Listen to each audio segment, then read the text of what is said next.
ఈ వారం మనం కులగణన అనంతరం జరిగే పరిణామాలపై చర్చించుకుందాం. ప్రధానంగా అసలు ఈ కులగణన అవసరం ఏంటి? కాంగ్రెస్ పార్టీ ఎందుకు కులగణన చేయాలనుకుంటుంది? అనే అంశాలను ముందు మాట్లాడుకొని, తర్వాత జరిగే పరిణామాలు ఏ విధంగా ఉంటాయి అనే అంశాలను మనము మాట్లాడుకుందాం. ప్రధానంగా ఇవాళ 1931 సెన్సస్ ప్రకారంగా కులగణన జరిగింది ఈ దేశంలో. తర్వాత ఆగిపోయింది. 1941లో ఎప్పుడైతే రెండవ ప్రపంచ యుద్ధం వచ్చిందో 31లో బ్రిటిష్ వాళ్ళు కులగణన చేపట్టారు. అన్ని కులాలకు సంబంధించిన సమాచారాన్ని ఆ రోజుల్లోనే అంటే 1819 నుండి స్టార్ట్ చేసిన కులగణన 1931 వరకు కొనసాగింది. 1941లో కూడా కొనసాగినప్పటికి కూడా కులగణన అనేది యుద్ధం వల్ల జరగలేదు. అనాలిసిస్ జరగలేదు. సో, దానికి కాబట్టి 1931 సెన్సస్ ప్రకారంగానే ఇవాళ మండల్ కమిషన్ కూడా ఆ సెన్సస్ ప్రకారంగానే 52% ఇవాళ బీసీలు ఉన్నారని చెప్పేసి 27% రిజర్వేషన్లు వాళ్ళకి అమలయ్యాయి. అంటే కాంగ్రెసు ఈ దేశాన్ని సుమారు 55 సంవత్సరాలు పరిపాలించినప్పటికి కూడా బీసీలకు సంబంధించిన ఏ అంశాన్ని పరిష్కరించలేదు. పైగా కాకా కాలేకర్ కమిషన్ నుండి మొదలుకుంటే మండల్ కమిషన్ వరకు అంటే 53 నుండి మొదలుకుంటే సుమారు 1993 వరకు 70 ఏళ్ళు కాంగ్రెస్ పార్టీ బీసీలను మోసం చేసింది. ఏమి వాళ్ళకు రావాల్సిన ఎస్సీ, ఎస్టీల కంటే బాబాసాహెబ్ అంబేద్కర్ బ్రిటిష్ వాళ్ళు 1935 యాక్ట్‌లోనే వాళ్ళకి రిజర్వేషన్‌లు పొందుపరిచాడు కాబట్టి, వాళ్ళకి విద్యా, ఉద్యోగ రంగాలతో పాటు రాజకీయ రిజర్వేషన్‌లు బ్రిటిష్ హయాంలోనే ఉన్నాయి కాబట్టి, వారికి అవి రాజ్యాంగబద్ధమైనయి కాబట్టి అవి కొనసాగుతున్నాయి నేటికి. అయితే ఇవాళ సమస్య అంతా కూడా బీసీలది, మహిళలది. ఈవెన్ మహిళలకి 33% రిజర్వేషన్‌లు ఉన్నప్పటికీ అది ఇంకా అమలు కాలేదు. ఆ 33% కూడా ఇవాళ బీసీ, ఎస్సీ, ఎస్టీ మహిళలకు ఆ అంశం చేర్చకుండా కేవలము జనరల్‌గా మహిళలకు 33% రిజర్వేషన్లు. ఈ అంశాన్ని కూడా కాంగ్రెస్ పార్టీ వాళ్ళ పెండింగ్‌లోనే పెట్టింది తప్ప పరిష్కరించలేకపోయింది. బీజేపీ వచ్చిన తర్వాతనే పరిష్కరించింది. సో, కాబట్టి ఓవరాల్‌గా చూసుకుంటే కాంగ్రెస్ పార్టీ పూర్తిగా కులం పునాదుల మీద ఏదైతే న్యాయం జరగాలో, సామాజిక న్యాయం జరగాలనో, ఆర్థిక న్యాయం జరగాలో, రాజకీయ న్యాయం జరగాలో, ఈ బీసీ, ఎస్సీ, ఎస్టీలు ఈ దేశంలో 85% ఉంటే తెలంగాణ రాష్ట్రంలో 93% ఉన్నారు. వీళ్ళకు ఈ రంగాల్లో సామాజిక, ఆర్థిక, రాజకీయ న్యాయం జరగాల్సింది విద్యా రంగంలో, ఉద్యోగ రంగంలో, తర్వాత పరిశ్రమల్లో, సంపదలో అన్ని రంగాల్లో ఈ వర్గాలకు న్యాయం జరగాలి. అంటే వాళ్ళ జనాభా ఉండాలి. ఎస్సీ, ఎస్టీలది మాత్రమే ఉన్నది. అయినా కూడా ఎస్సీ, ఎస్టీల జనాభా ఉన్నప్పటికి కూడా వాళ్ళకేం న్యాయం పెద్దగా జరగలేదు. అవి రిజర్వేషన్‌లు తప్ప. అప్పుడు బాబాసాహెబ్ అంబేద్కర్ పొందుపరిచిన రిజర్వేషన్‌లు తప్ప. అయితే ఇవాళ బీసీలో ఇవాళ మేజర్‌గా బెనిఫిట్ అవుతారు ఈ కులగణన ద్వారా అని జెప్పేసి కాంగ్రెస్ పార్టీ చెప్తున్నదిప్పుడు. ఎందుకు కాంగ్రెస్ పార్టీ ఈ అంశాన్ని నొక్కి మరీ చెప్తున్నదంటే 52% బీసీలు ఉన్నారనే విషయము తెలంగాణలో సమగ్ర కుటుంబ సర్వే కేసీఆర్ గారి లెక్కలు ఆధారంగా ఒకరోజు జరిపిన సర్వే ఆధారంగా చాలా స్పష్టంగా ఆ లెక్కలు బయటపడ్డాయి. అయితే అధికారికంగా వాళ్ళు బయటపెట్టకపోయినప్పుడు అనధికారికంగా బయటపడ్డది కాబట్టి 52% ఉన్న వాళ్ళకి మేము 42% లోకల్ బాడీ ఎన్నికల్లో ఇస్తాము. ఎందుకంటే సుప్రీంకోర్టు 50%కి మించి సామాజిక రిజర్వేషన్‌లు ఉండొద్దని చెప్పేసి ఇంద్రశాని కేసులోనే విధించింది కాబట్టి అంటే వాళ్ళకి అక్కడి వరకే అంటే మించి దాటొద్దు. 50% మించి రిజర్వేషన్‌లు ఇవ్వద్దనే అంశాన్ని సుప్రీంకోర్టు అధికారం లేకపోయినప్పటికీ సుప్రీంకోర్టు భారత రాజ్యాంగంలో ఎక్కడ కూడా 50%కి మించి రిజర్వేషన్‌లు ఇవ్వద్దనే అంశం ఎక్కడ కూడా లేదు. ఏ ప్రావిజన్ కూడా చెప్పట్లేదు. కానీ సుప్రీంకోర్టు ప్రతిభ అనే పునాదితో ఇంకా 50% ప్రతిభ ఆధారంగా ఇవ్వాలి. అంటే వీళ్ళకి ప్రతిభ లేనోళ్ళా? ఈ 50% రిజర్వేషన్‌లు అనేటోళ్ళు ప్రతిభ లేనోళ్ళకి ఇస్తున్నట్టా అర్థం? అంటే ఎస్సీ, ఎస్టీలో ఎవ్వరికి ప్రతిభ లేకుండా లేనోళ్ళందరికీ ఇప్పటిదాకా ఆహ్, యూపీఎస్సీ‌లో గాని, మిగతా అంటే స్టేట్ సర్వీస్ కమిషన్‌లో గాని, ఏ ఉద్యోగమైనా సరే ప్రతిభ లేనోళ్ళకే ఇచ్చిండ్రా ఇప్పటిదాకా? బీసీ, ఎస్సీ, ఎస్టీలకి? వాళ్ళతో ప్రతిభ ఉన్న వాళ్ళకి మాత్రమే కదా ఇచ్చింది ఇప్పటిదాకా. కానీ ఇవాళ సుప్రీంకోర్టు ప్రతిభ పేరుతోని 50% పెట్టి సీలింగ్ పెట్టడము అనేది చాలా దుర్మార్గము. అది ఒక రకంగా బీసీ, ఎస్సీ, ఎస్టీలను ఇవాళ అణిచివేయడమే. అంతే కాకుండా మరొకటి ఈడబ్ల్యూఎస్ రిజర్వేషన్‌లు తెచ్చిన నరేంద్ర మోడీ ప్రభుత్వము ఇవాళ జనాభా దామాషా పద్ధతిలో ఈడబ్ల్యూఎస్ అంటే అగ్రవర్ణ పేదలకు ఇవ్వాల్సింది పోయి, వాళ్ళు 2% అగ్రవర్ణ పేదలు ఈ దేశంలో ఉంటే వాళ్ళకి 10% రిజర్వేషన్‌లు ఇచ్చాడు. అంటే ఏ లెక్కల ప్రకారం ఇచ్చాడు? మరి సుప్రీంకోర్టు ఇవాళ ఆ అంశాలను గూడా ఎక్కడ గూడా చర్చకు పెట్టలేదు. వేసిన 42 పిటిషన్‌లు ఏస్తే 42 పిటిషన్‌లు కొట్టేసింది. ఈడబ్ల్యూఎస్ రాజ్యాంగబద్ధమని చెప్పింది. మరి ఈడబ్ల్యూఎస్ రాజ్యాంగబద్ధమైనప్పుడు 50% మించడం కూడా రాజ్యాంగబద్ధమే గదా! ఎందుకంటే వీళ్ళు 85% జనాభా ఉన్నారు గదా! ఆర్థిక ఆర్థికంగా ఏవైతే రిజర్వేషన్‌లు 10% కల్పించారో దానికి పరిమితులు లేవు. 2% పేదోలుంటే అగ్రవర్ణ పేదలుంటే 10% ఎట్లిస్తారు? దానికెందుకు పరిమితి విధించలేదు సుప్రీంకోర్టు? అంటే సుప్రీంకోర్టు అగ్రవర్ణాల చేత నింపబడింది కాబట్టి, అగ్రవర్ణాల అగ్రహారంగా నిండిపోయింది కాబట్టి, ఇవాళ 63% ఇప్పటికీ ఒక బ్రాహ్మణ కమ్యూనిటీ ఉంది. ఇతర అగ్రవర్ణాలు ఉన్నారు. ఇంతవరకు ఒక ఎస్టీ సామాజిక వర్గం నుండి సుప్రీంకోర్టులో సుప్రీంకోర్టు జడ్జి లేరు. అట్లాగే ఎస్సీ సామాజిక వర్గం నుండి ఇప్పుడు తిరిగి ఒకరే ఒకరున్నారు. అట్లాగే బీసీల నుండి కూడా తగిన ప్రాతినిధ్యం లేదు అక్కడ. సో కాబట్టి మొత్తానికి 85% ఉన్న ఈ జనాభా ప్రాతినిధ్యం వహించాల్సిన జడ్జిలు సుప్రీంకోర్టులో లేరు. కేవలం 15%గా ఉన్న వాళ్ళంతా కూడా సుమారు 70%, 80% వాళ్ళే ఉన్నారు. 85% వాళ్ళు ఉన్నారు. 15% ఉన్న వాళ్ళు 85% సుప్రీంకోర్టులో ఉన్నారు కాబట్టి ఆ వర్గాలకు అనుకూలంగా తీర్పులు వస్తున్నాయి అనేది నేను చేస్తున్న విమర్శ కాదు. ఇవి మొత్తం సుప్రీంకోర్టులో ఎవరైతే లాయర్లుగా ఉన్నారో వాళ్ళంతా కూడా ఆ సుప్రీంకోర్టు ఆన్ రికార్డు లాయర్లు కానీ, అలాగే సుప్రీంకోర్టులో లాయర్లు ఎవరైతే ప్రాక్టీస్ చేస్తున్నారో ఈ వర్గాల నుండి వాళ్ళు కూడా ఇవాళ విమర్శిస్తున్నారు. ఎందుకంటే ఎన్జేఎస్సి ఏదైతే ఉందో నేషనల్ జ్యుడిషియల్ కమిషన్ని సుప్రీంకోర్టు వ్యతిరేకించింది. సుప్రీంకోర్టు వ్యతిరేకించిన కారణంగా ఎస్సీ, ఎస్టీ, బీసీ మైనార్టీలకి ఆ న్యాయ వ్యవస్థలో రిజర్వేషన్ లేకుండా పోయాయి. ఈ ఎన్జేఎస్సి నేషనల్ జ్యుడిషియల్ కమిషన్ వస్తే ఖచ్చితంగా న్యాయ వ్యవస్థలో రిజర్వేషన్లు అమలై ప్రతిభావంతులైన ఎస్సీ, ఎస్టీ, బీసీ మైనార్టీ వాళ్ళు పరీక్ష ద్వారా ఇవాళ ఎన్నికై అట్లాగే ఇంటర్వ్యూలో సెలెక్ట్ అయ్యి వాళ్ళు కూడా ఐఏఎస్, ఐపీఎస్ లాగా న్యాయ వ్యవస్థలో కూడా వెరీ డైనమిక్ జడ్జెస్ ఇలా హైకోర్టులో, సుప్రీంకోర్టులో వచ్చేటోళ్ళు. కానీ దాన్ని రాకుండా అడ్డుకున్నది ఇవాళ సుప్రీంకోర్టు కొలీజియం సిస్టమ్ అనే ఒక రాజ్యాంగేతర ఒక వ్యవస్థ. అంటే రాజ్యాంగంతో సంబంధం లేదు దానికి. రాజ్యాంగంలో ఎక్కడా ప్రావిజన్ లేదు. అయినా సరే ఇవాళ అది అక్కడ పెట్టి వాళ్ళ అడ్డుకోవడం జరిగింది. అంటే న్యాయ వ్యవస్థలో రిజర్వేషన్లను అడ్డుకున్నారు, శాసన వ్యవస్థలో రిజర్వేషన్లను అడ్డుకున్నారు. అంటే ఎమ్మెల్యేలు, ఎంపీలు కాకుండా అడ్డుకున్నారు ఈ బీసీ, ఎస్సీ, ఎస్టీలను, ముఖ్యంగా బీసీలను, మహిళల్ని. అట్లాగే కార్యనిర్వాహక వర్గంలో కూడా కీలకమైన వాటిల్లో ఉద్యోగాలకు రిజర్వేషన్స్ లేకుండా పోయాయి. రాష్ట్రాలలో రిజర్వేషన్లు లేకుండా పోయాయి. కొన్ని రాష్ట్రాల్లో బీసీలకు రిజర్వేషన్లు ఇచ్చారు, ఏబిసిడి కూడా చేశారు. కానీ చాలా రాష్ట్రాలలో అది కూడా, ఆ పరిస్థితి కూడా లేదు. అయితే మండల్ కమిషన్ అమలయ్యేంత వరకు 93 వరకు కూడా 27% కేంద్ర ప్రభుత్వ శాఖలలో బీసీలకు రిజర్వేషన్ లేకుండా పోయాయి. సో ఇవన్నిటికీ కారణం ఏంటంటే కాంగ్రెస్ పార్టీ. ఈ కాంగ్రెస్ పార్టీ పాలనలో ఈ వర్గాలకు సరి అయిన న్యాయం జరగలేదు కాబట్టి బీజేపీ వచ్చిన తర్వాత అంతో ఇంతో దాదాపు 27 మందికి బీసీలకు మంత్రులను చేసింది. ఎస్సీని రాష్ట్రపతి చేసి, ఎస్టీని ఉపరాష్ట్రపతి చేసి, అందులో మహిళను చేసింది.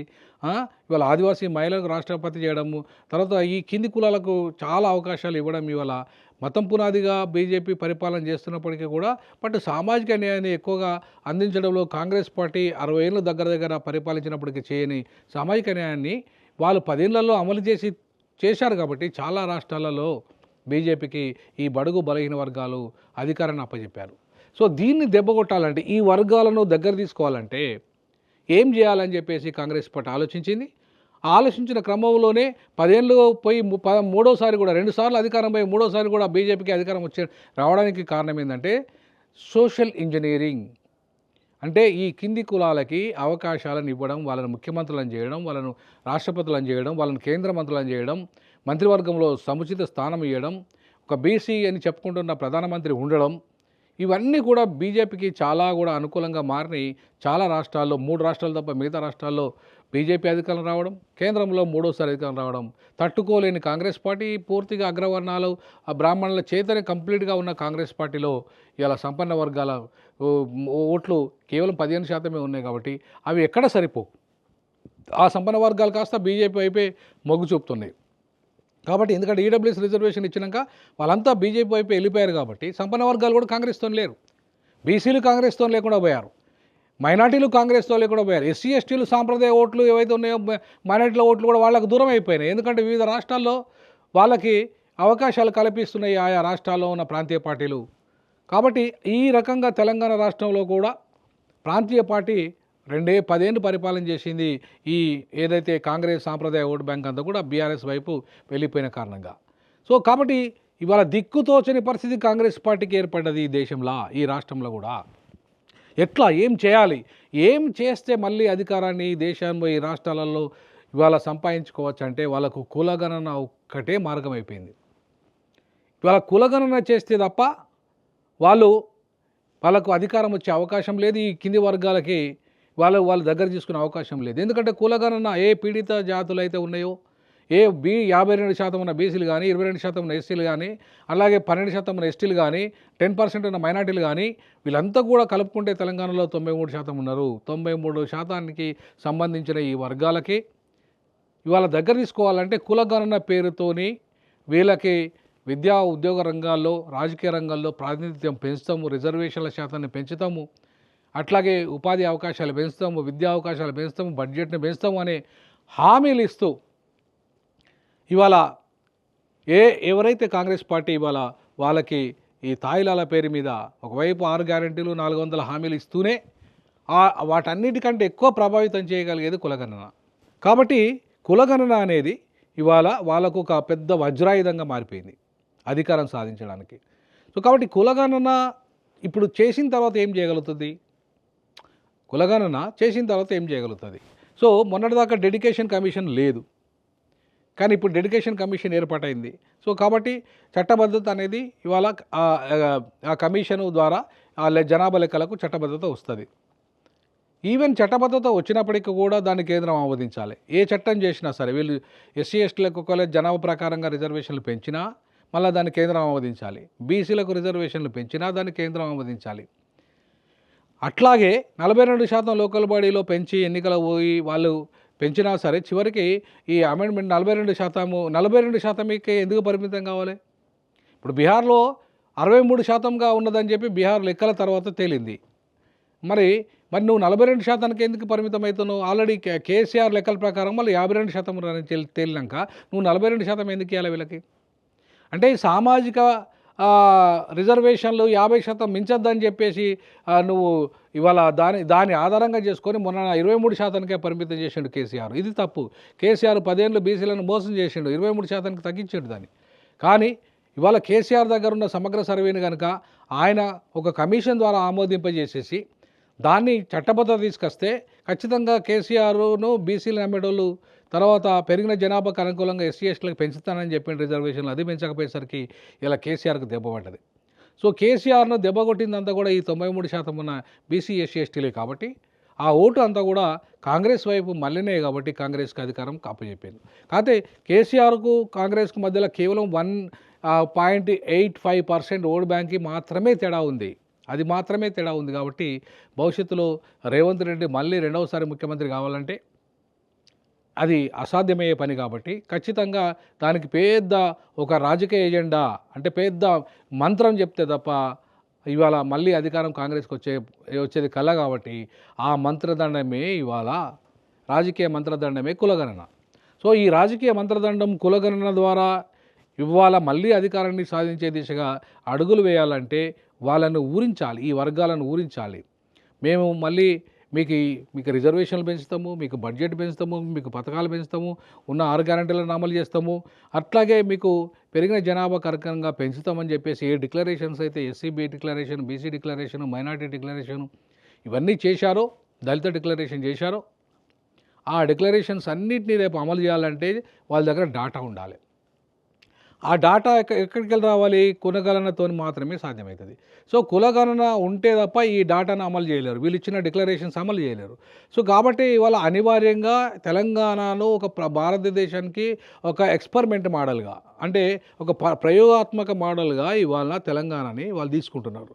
సో కాబట్టి ప్రతిష్టాత్మకంగా కాంగ్రెస్ పార్టీ ఈ కులగణనను తీసుకున్నది. కాబట్టి దీన్నే దేశవ్యాప్తంగా ఒక మోడల్గా తయారు చేయాలని చెప్పేసి డెడికేషన్ కమిషన్ సైతము ఇవాళ ఏర్పాటు చేసేసి దానికి చట్టబద్ధత కల్పించడానికి ఇవాళ వాళ్ళు కులగణన 60 రోజుల్లో కంప్లీట్ చేయడానికి సామాజిక ఆర్థిక రాజకీయ కుటుంబ సర్వే అంటే మొత్తం పూర్తిగా కుటుంబంలో ఉన్న సర్వే అంతా కూడా చేసి దాంతోపాటు కులగణన కూడా అంటే ఏ కులము ఎంత ఉందనే విషయాన్ని కూడా దాంట్లో చేర్చి ఇవాళ ఓవరాల్గా వాళ్ళ యొక్క సామాజిక పరిస్థితి ఏంది, వాళ్ళ ఆర్థిక పరిస్థితి ఏంది, వాళ్ళ రాజకీయ పరిస్థితి ఏంది, వాళ్ళ కులమి పొందిన అవకాశాలు ఏంది, ఆ కుటుంబం పొందిన అవకాశాలేని అన్నిటిని అనాలిసిస్ చేసి, డేటా అనాలిసిస్ చేసి, భవిష్యత్తులో తెలంగాణలో తిరిగి కాంగ్రెస్ అధికారం రావాలంటే సామాజిక విప్లవము ఇవాళ ఈ కింది కులాల నుండే ప్రారంభం కావాలి. కాబట్టి దానికి ఆధారమే కులగణన.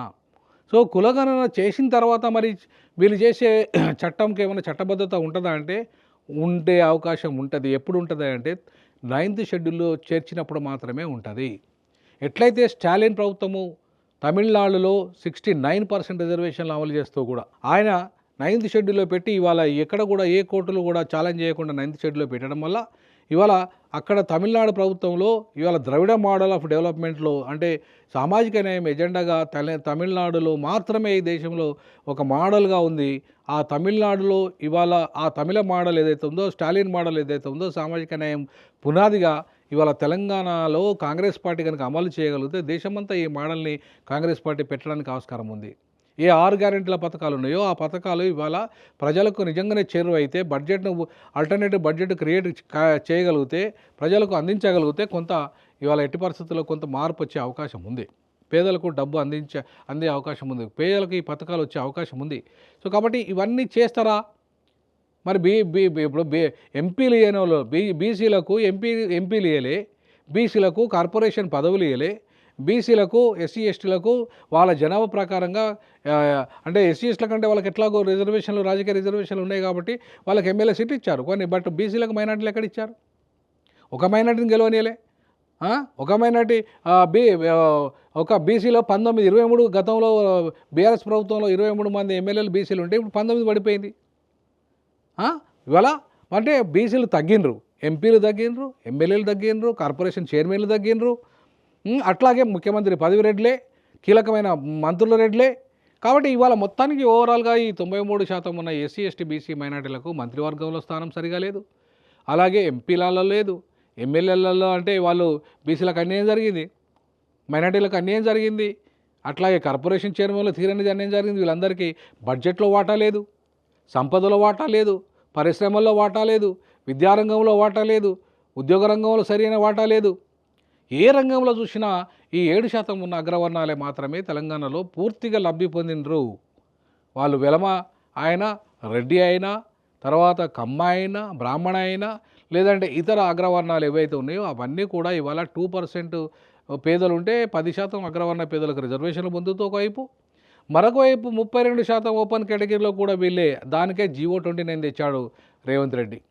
అంటే అగ్రవర్ణాలకు బెనిఫిట్ అయ్యే విధంగా ఒకవైపు పూర్తిగా ఆయన విధానాలు అమలు చేస్తూ జీవో 29 తీసుకొచ్చేసి అగ్రవర్ణాలు ఓపెన్ కేటగిరీలో 32% ప్లస్ 10% ఏమో ఈడబ్ల్యూఎస్ పేరు మీద అంటే 42%, 7% ఉన్న జనాభాకి ఈయన రిజర్వేషన్లు ఇస్తున్న రేవంత్ రెడ్డి మరి ఈ ఎస్సీ ఎస్టీ బీసీల కులగన్న తర్వాత వాళ్ళకు లబ్ధి చేకూర్చే విధంగా చట్టాలు తీసుకురాగలుగుతాడు. ఈ 42% వాటా తీసేసి ఈడబ్ల్యూఎస్లకు 2% పెట్టి అట్లాగే 7 మిగతా వాళ్ళు ఎవరైతే పేదలు మిగతా వాళ్ళు ఉంటారో 7% ఉన్న వాళ్ళకు 5%, 7% ఇస్తే అంటే మొత్తం ఓవరాల్గా 10% అగ్రవర్ణ పేదలకు అగ్రవర్ణాలు కలిపి ఇచ్చి 90% ఉన్నాయి. ఈ 93% ఉన్న వాళ్ళకి రిచ్ పర్సన్స్ను 3% తీసేస్తే అందులోకెళ్ళి 90% రిజర్వేషన్లు ఇచ్చే దమ్ము రేవంత్ రెడ్డికి ఉందా? ఇచ్చే పరిస్థితి రేవంత్ రెడ్డికి ఉందా? ఇస్తే సుప్రీంకోర్టు చట్టం చేస్తే సుప్రీంకోర్టు ఒప్పుకుంటుందా? ఒప్పుకోవడానికి సుప్రీంకోర్టును సీలింగ్ ఎత్తేస్తామని చెప్పి రాహుల్ గాంధీ 50% సీలింగ్ చెల్లదు మేము ఎత్తేస్తామని చెప్పి రాజ్యాంగాన్ని బుక్కు పట్టుకొని చెప్తున్న రాహుల్ గాంధీ చేయగలడా? వాళ్ళకి అసలు ప్రభుత్వం వచ్చే పరిస్థితి ఈ కేంద్ర ప్రభుత్వంలో వచ్చే రోజుల్లో ఉందా?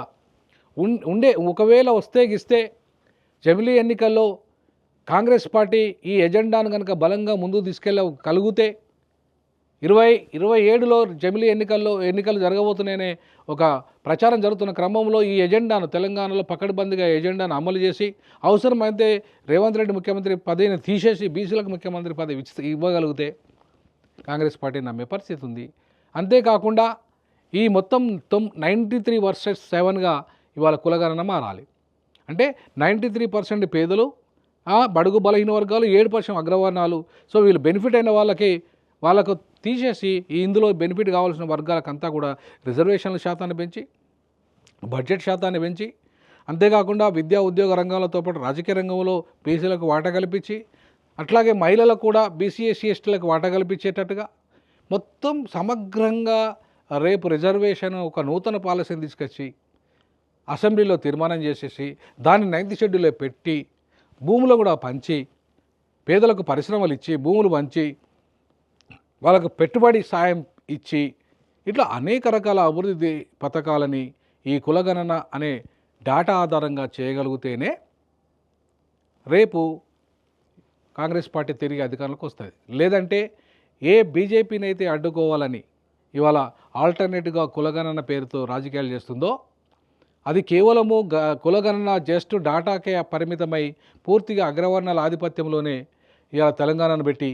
వాళ్ళకే అధికారం అప్పచెప్పి వాళ్ళకే సంపద అప్పచెప్పేసి వాళ్ళకే పరిశ్రమలు అప్పచెప్పి వాళ్ళకే రియల్ ఎస్టేట్ బిజినెస్ వాళ్ళకే సినిమా ఇండస్ట్రీ వాళ్ళకే అన్నీ అప్పచెప్పి బిచ్చగాళ్ళుగా తయారు చేసే పరిస్థితికి ఒకవేళ వీళ్ళ నెట్టేయగలిగితే నెట్టేసే దిశగా ఈ కేవలం రాజకీయ డ్రామాల కోసమే కులగణన చేస్తే ఏమాత్రము ఉపయోగం లేదు. కాబట్టి ఇవాళ బీసీలకు రాజకీయ అధికారము అప్పచెప్పినప్పుడు మాత్రమే, బీసీని ముఖ్యమంత్రి చేసినప్పుడు మాత్రమే, బీసీలకు అనుకూలమైన చట్టాలు వచ్చినప్పుడు మాత్రమే, అలాగే ఎస్సీ ఎస్టీలకు సంబంధించి వీళ్ళకు సమగ్రంగా డెవలప్మెంట్ పథకాలు అమలు చేసినప్పుడు మాత్రమే, మైనార్టీలకు సంబంధించి వాళ్లకు సమగ్రంగా డెవలప్మెంట్ తర్వాత రిజర్వేషన్ల పెంపు జరిగినప్పుడు మాత్రమే ఇవాళ తిరిగి కాంగ్రెస్ పార్టీ ఈ కులగణన ద్వారా తర్వాత లబ్ధి పొందే అవకాశం ఉంటుంది. సో సమగ్రంగా చట్టాలు తీసుకొచ్చి 9th షెడ్యూల్లో పెట్టి నప్పుడు మాత్రమే కాంగ్రెస్ నమ్మే పరిస్థితి ఉంటుంది. లేకపోతే రేవంత్ రెడ్డి ఇప్పటికే పూర్తిగా అగ్రవర్ణ ఆధిపత్యానికి తర్వాత ఈ 7% ఉన్న వాళ్ళకు మాత్రమే ఉపయోగపడే విధంగా జీవో 29 తెచ్చాడు. గ్రూప్ 1, గ్రూప్ 2, గ్రూప్ 3, గ్రూప్ 4 డిఎస్సిలో మొత్తం అగ్రవర్ణ పేదలకు అగ్రవర్ణాలకు ఉపయోగపడే విధంగా ప్రణాళిక తయారు చేశాడు. అట్లనే అమలు చేస్తున్నాడు. ఈవెన్ మాదిగలకు కూడా మాదిగ ఉపకులాలకు న్యాయం చేస్తానని ఆర్డినెన్స్ తెస్తానని కూడా తేలేదు. అట్లా మాదిగలను మోసం చేశాడు. ఇట్లా అన్ని వర్గాలను మోసం చేసిన రేవంత్ రెడ్డి ఇవాళ పెన్షన్లు ఇవ్వలేదు, పెంచిన రైతు బంధు ఇవ్వలేదు, రైతు బీమా ఇవ్వలేదు, చక్కగా రైతు బంధు కూడా సగం మందికే ఇచ్చాడు. అట్లాగే ఇవాళ నిరుద్యోగులకు భృతి ఇవ్వలేదు, మహిళలకు పెంచిన 2,500 ఇస్తాను ఇవ్వలేదు, అలాగే బంగారము తాలికి కళ్యాణ లక్ష్మికి తాలిబొట్టు ఇస్తాను ఇవ్వలేదు. ఇట్లా ఏ పథకం చూసినా కూడా సంపూర్ణంగా అమలు కాలేదు. అమలైంది కేవలం ఉచిత బస్సు మాత్రమే అమలైంది. కాబట్టి ఇవి అమలు చేస్తూ వాళ్ళ హామీలను అమలు చేస్తూ కులగణన వచ్చిన తర్వాత సమగ్రంగా సామాజిక ఆర్థిక రాజకీయ విప్లవం దిశగా కులగణన ఆ దిశగా మాత్రమే మారితే తప్ప ఇవాళ కాంగ్రెస్ నమ్మే పరిస్థితి లేదు. కాబట్టి ఖచ్చితంగా కాంగ్రెస్ ఆ దిశగా అడుగులు వేస్తే తప్ప తిరిగి అధికారం సాధించలేదు. రాష్ట్రంలోనే కాదు కేంద్రంలో అధికారం అసలే సాధించలేదు. కాబట్టి ఇవాళ కాంగ్రెస్ ఖచ్చితంగా 93 వర్సెస్ 7గా తన ప్రణాళికలను తయారు చేసుకుంటే తప్ప ఇది సాధ్యమయ్యే పరిస్థితి లేదు.